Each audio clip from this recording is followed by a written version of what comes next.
In the small intestine, there are an average of 12 basal electrical rhythms per minute in the proximal jejunum, and which are going to decline as it comes to the distal ileum for 8 BER per minute. Motility of small intestine during interdigestive period.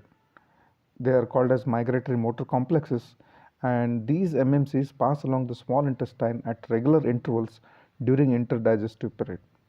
The MMC sweep out the chyme remaining in the small intestine. Motility during digestive period. They are mixing movements and they include uh, pendular movements. These are when there is a distension of portion of small intestine with the chyme, then there will be lengthening and shortening of smooth muscles of that portion, particularly longitudinal muscles. This will result in contraction and relaxation of those muscles, and because of this, the chyme move to and fro or side to side movements in a pendular fashion. Purpose is to mix the chyme with intestinal juice. Then we have rhythmic segmental contraction. They are ring-like contractions that appear at regular intervals along the segments of small intestine when they are loaded with chyme.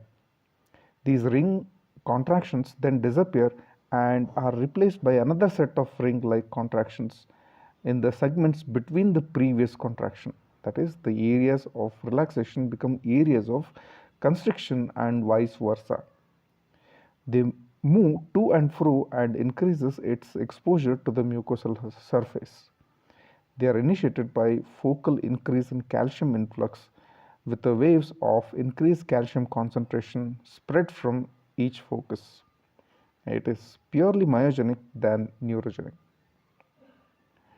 So you can see here the segmental contraction, it is a relaxed muscle, then the constriction of rings, they are going to appear at the distant sites, okay, and afterwards they they relaxes, and the in between the two contracted segment is contracted, so there will be appearance of the rings between two contracted segments where now they are relaxed. So this is going to help in the proper mixing of the chyme.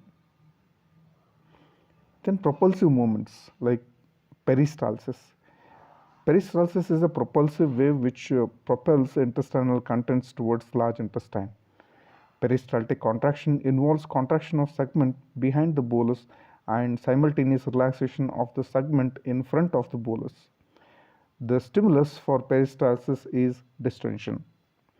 Each contraction travels for a short distance and then dies out. A new contraction is then initiated from the site little distal to the site of origin of the previous contraction. In this way, a continuous peristaltic wave is set in intestine. The peristaltic wave always travels from oral end towards the aboral end of intestine, and this is called as Starling's law of gut. You can see the peristaltic contraction which is going to lead to the wave of distension, okay.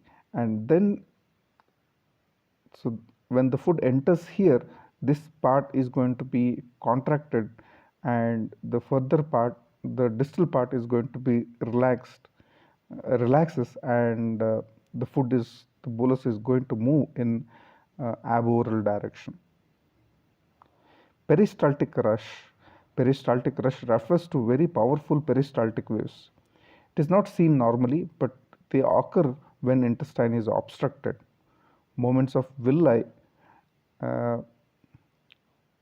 The movements of villi consist of alternative shortening and elongation of the villi. The movements of villi helps in emptying of lymph from central lacteal into the lymphatic system. The surface area of villi is increased during elongation, and this helps in absorption of digested food particles from the lumen of